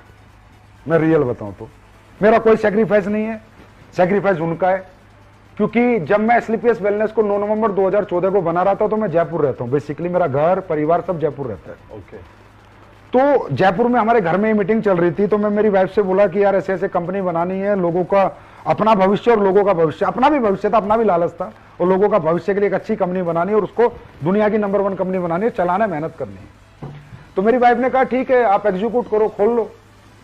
तो मैंने मेरी वाइफ से कहा कि यार देख, जयपुर में नहीं बात बनेगी, मैं कंपनी दिल्ली खोलूंगा। तो वो एकदम शॉक्ड हो गई, बोली आप दिल्ली क्यों खोलोगे?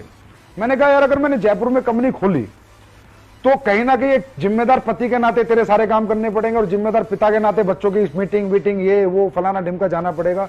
और ये कंपनी नहीं है, लोगों की लाइफ लाइन होती है।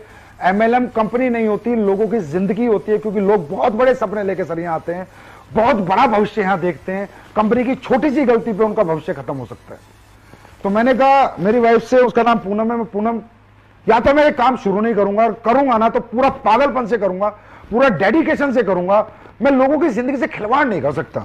2 साल चलाई बंद कर दी, 3 साल चलाई बंद कर दी, और अपने ऊपर एक धब्बा लेके अपना जीवन नहीं जी सकता। मैं पूरी मेहनत करूंगा, बाकी भगवान जाने जो होगा।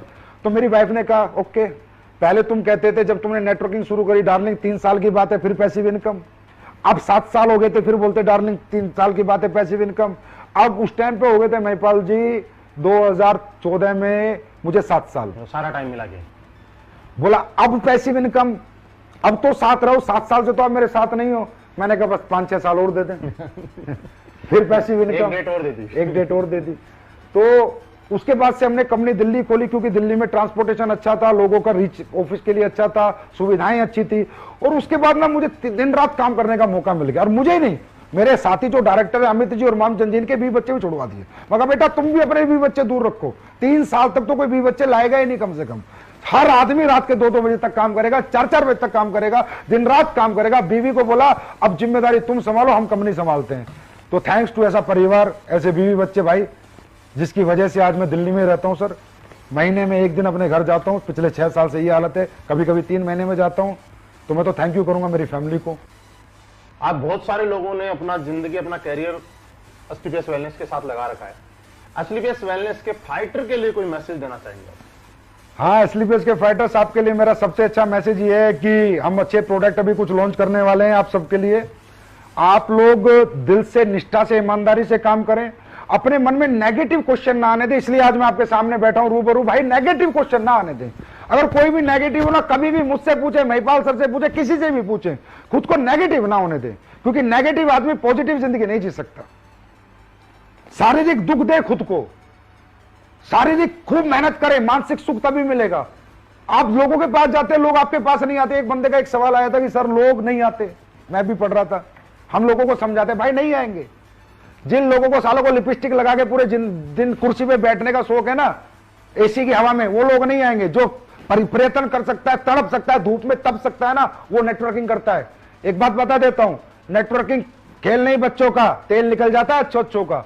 तो हर आदमी नेटवर्किंग नहीं करता। अब सोचो तुम्हारे यहां पर, हमारे ऑफिस में चेक बनाते हैं लड़के लड़की तुम्हारे 2-2 लाख के, 1.5 लाख के, 25 लाख के, उनकी तनख्वाह 15,000 है। 94 लाख तक के भी। 94 लाख तक के उनकी तनख्वाह 15,000 है। क्यों? क्योंकि सुबह आते हैं लिपस्टिक लगा के 10 बजे, फिर आके यहाँ चेयर पे बैठते हैं, कंप्यूटर के सामने टक टक टक टक, एसी चल रहा है, चले जाते हैं। जो शरीर को कष्ट नहीं देना चाहते, अपने बच्चों के सपने, अपने परिवार के लिए खुद को तड़पाना नहीं चाहते, वो नेटवर्किंग नहीं करते। जो मतलबी सेल्फिश लोग होते हैं, सिर्फ अपना आराम, अपना सुख देखते हैं, वो नेटवर्किंग नहीं करते। और जो अपनों का सुख देखते हैं दोस्तों, वो नेटवर्किंग करते हैं, शरीर को कष्ट देते हैं। तो नेटवर्किंग वही लोग करेंगे जिनको शरीर को कष्ट दे सकते हैं। तो मेरा एक मैसेज है, शारीरिक दुख दो खुद को, अगले 4-5 साल जीवन भर सुखी रहो। दूसरा, नेगेटिव खुद को होने मत दो। अपलाइन जो बोले वो करो, ब्लाइंड बिलीव करो अपने अपलाइन पर।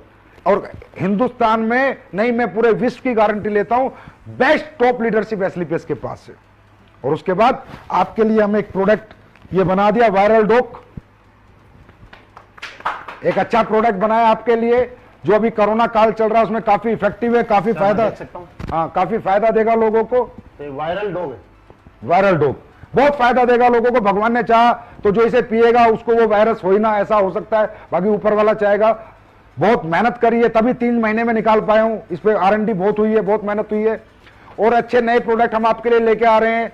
हैंड सैनिटाइजर हम लेके आ रहे हैं। मार्केट, अब लोग कहते हैं ना सस्ता, जब मुझे लगता है कि देश का कोई ऐसा प्रोडक्ट जिसपे मुझे प्लान व्लान में पैसा भी नहीं बांटना, जिसमें मुझे सिर्फ लोगों की जरूरत पूरी करनी है। सैनिटाइजर बताता हूं, 500 ml का सैनिटाइजर ला रहा हूं 240 रुपए में, 240 रुपए में। अरे बात सस्ते महंगे की नहीं होती, बात इथिक्स की होती है, प्रिंसिपल की होती है। अगर मैं कुछ ला सकता हूं तो लाऊंगा। साबुन ला रहा हूं आपके लिए, ऐसी साबुन, एक बार नहाओगे ना बेटा तो दोबारा दूसरी साबुन यूज नहीं करोगे, नहीं करोगे, नहीं करोगे। ये मैं बोल रहा हूं, जब आ जाएगी तब मैं दिखा दूंगा। वही पेस्ट और तुलसी वाला हाल होगा। उसके बाद इम्यूनिटी ड्रॉप ला रहा हूं, चलते फिरते कहीं भी इम्यूनिटी ड्रॉप ले लो, आपकी इम्यून सिस्टम को बहुत इनहेंस करेगी। च्यवनप्राश ला रहे हैं कंपनी का, हर्बल मेहंदी ला रहे हैं। तो ऐसे बहुत से प्रोडक्ट है महिपाल जी जो हम अगले 1 महीने में लॉन्च कर देंगे। सुपर प्रोडक्ट लेके आ रहे हैं।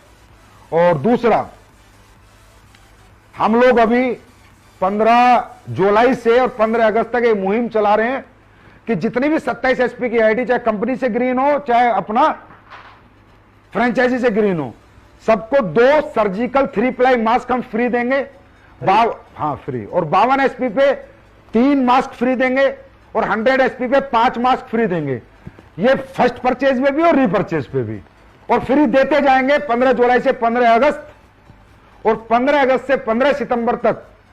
Hand sanitiser 27 SP 25 ml free lifetime, मतलब जब तक ये चलता रहेगा कोरोना काल, मतलब तब तक चलती रहेंगी चीजें।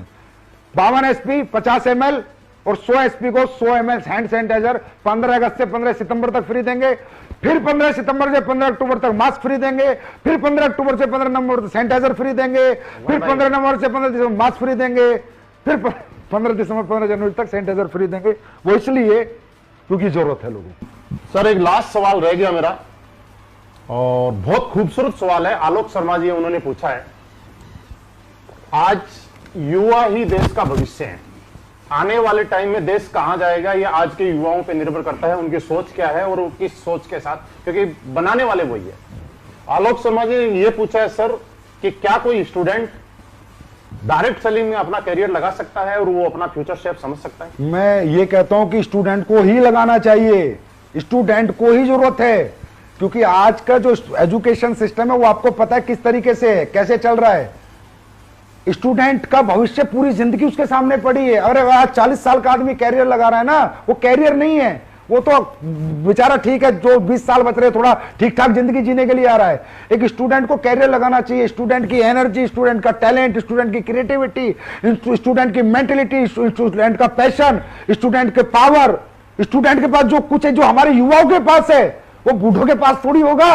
युवा तो देश का आने वाला भविष्य है। और मैं कहूंगा हर एक युवा से एक बार अपने आप को डायरेक्ट सेलिंग का मौका दो।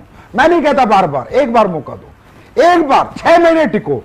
आपको जो हमारी इंडस्ट्री देगी ना दोस्तों, कहीं से नहीं मिलेगा। हम पर्सनालिटी डेवलपमेंट देंगे, स्किल डेवलपमेंट देंगे, सेलिंग डेवलपमेंट देंगे, मेंटल डेवलपमेंट देंगे। हम आपको ऐसा बना सकती है इंडस्ट्री, जैसा आप बड़े से लंदन से पढ़ के आओ ना, ऑक्सफोर्ड से, तो नहीं बन सकते। आप किसी अच्छी डायरेक्ट सेलिंग कंपनी में अगर डायरेक्ट सेलिंग की पढ़ाई कर लो ना, तो इतना इनहेंस कर जाओगे अपने आप को कि आप देश के प्रधानमंत्री तक बनने का जज्बा आपके अंदर आ जाएगा। ये हमारी एजुकेशन है, ये हमारा परिवार है, ये हमारा एटमोस्फेयर है। तो हर स्टूडेंट को मैं कहूंगा भाई हमेशा पहले करके देखो तो सही यार, एक मौका दो। अगर जमती है तो रुकना, नहीं तो फिर निकल जाना।